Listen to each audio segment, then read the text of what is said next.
Fanning her newborn baby, Rubina Malla is stranded in a school building that is being used as a shelter for the displaced in the flood-ravaged Sindh province of Pakistan. Rubina is one among hundreds of pregnant women who had no choice but to take a perilous 3-hour boat journey across floodwaters to get to the nearest hospital. Rubina and her family had initially decided to shelter at home as they had nowhere to relocate. They also didn't have access to the government's relief missions. However, it was Rubina and her husband's indomitable spirit which persisted for her baby in spite of the grave dangers the catastrophic floods posed. हमारे जोरों और पानी फेर गया हम लोग बहुत परेशान हो गए तो हम कहाँ जाएंगे कैसे जाएंगे मेरा हस्बैंड गया कश्ती लेके आया कश्ती में हम दोनों गए हॉस्पिटल में हम गरीब थे तो 7 हॉस्पिटल में गए थे वहाँ पर मेरी डिलीवरी हुई ही. There are tens of thousands of pregnant women in Pakistan who have been forced to tread through floodwater just to give birth. A report from the Sindh Government has only raised fears of giving birth in such harrowing conditions. According to the data, only about 900 and more than 100,000 pregnant women displaced by the massive floods across Pakistan's Sindh province have made it to relief camps. And the situation continues to deteriorate. Pakistan is deep in the throes of a humanitarian emergency. The floods in the country, triggered by erratic monsoon rains, have broken existing records. Exposing a set of problems that paralyze Pakistan, the floodwaters are wiping away everything in their path, including the futures of many. For those who have been forced to leave their homes, the situation is dire.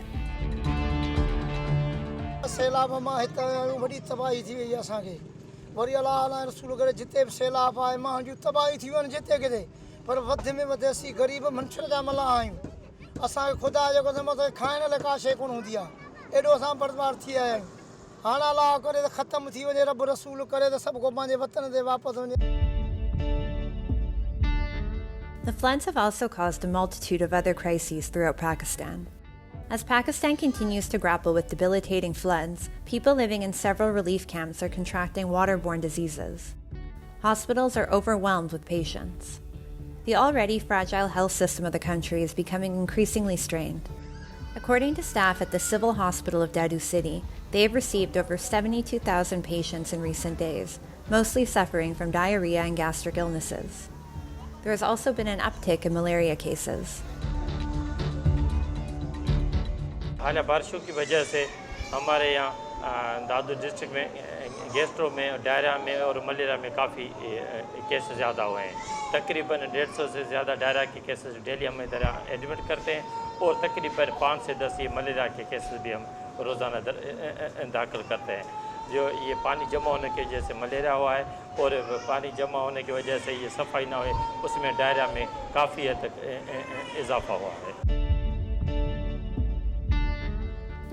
In July and August this year, Pakistan received 391 millimeters of rain, nearly 190% more than the 30-year average. The most affected, Pakistan's Sindh province, has witnessed 466% more rain than average, which has taken a massive toll on women and other underprivileged groups in the country. The government says the lives of nearly 33 million have been disrupted. Islamabad estimates the damage at $30 billion USD. The international community has appealed for assistance. United Nations Chief Antonio Guterres visited several areas of Pakistan ravaged by floods and urged countries to provide humanitarian relief to Pakistan. Some help has already flowed in, including a tranche from the International Monetary Fund. Other countries are also considering providing assistance. However, because corruption continues to be a problem throughout Pakistan, the question remains whether the relief and money provided by the international community will be used to help the country's most vulnerable, the very people the aid is intended to help.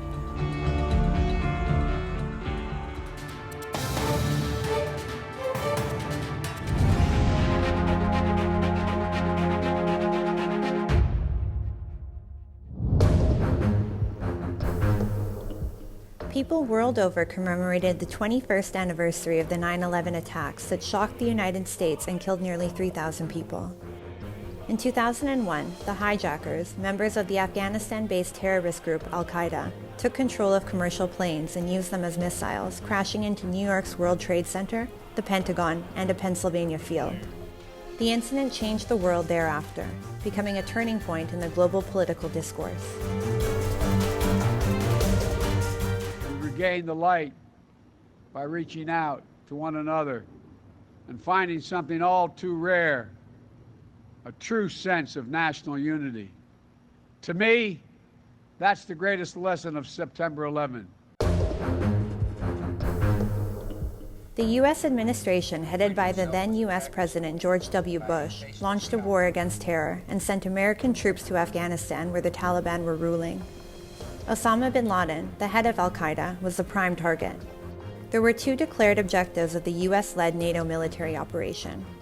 One, dismantling al-Qaeda, and two, removal of the Taliban from power in Afghanistan to create a democratic state. The U.S. toppled the Taliban, whose patronage combined with covert support from the Pakistan military had emboldened and strengthened al-Qaeda over the years. There is absolutely no way that Osama bin Laden was hiding in a military cantonment, Islamabad, and Pak ISI would not have known. It's impossible. They were definitely involved, they sheltered, and sections in America, they have been saying, especially their defense forces, they have been saying that Pakistanis, they pretend that they are aligned with United States, and yet they have been harming American interests. American forces' military presence in Afghanistan continued for more than 2 decades, and billions of dollars were spent over the war. On May 2, 2011, the U.S. Special Forces killed al-Qaeda founder Osama bin Laden in Pakistan's Abbottabad in Operation Neptune Spear.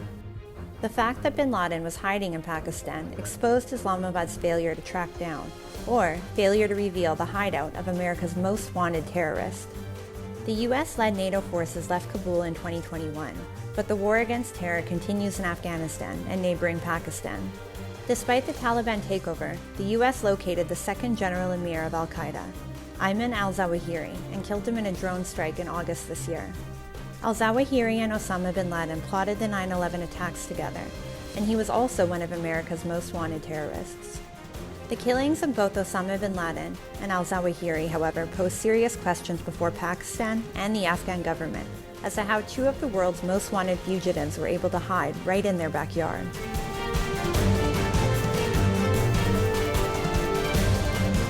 The United States' counterterrorism measures and surveillance have so far prevented any other major terrorist attacks emerging out of Afghanistan. However, observers believe that terrorist threats persist and that other terrorist groups like the Islamic State Khorasan province are gaining a foothold in the region.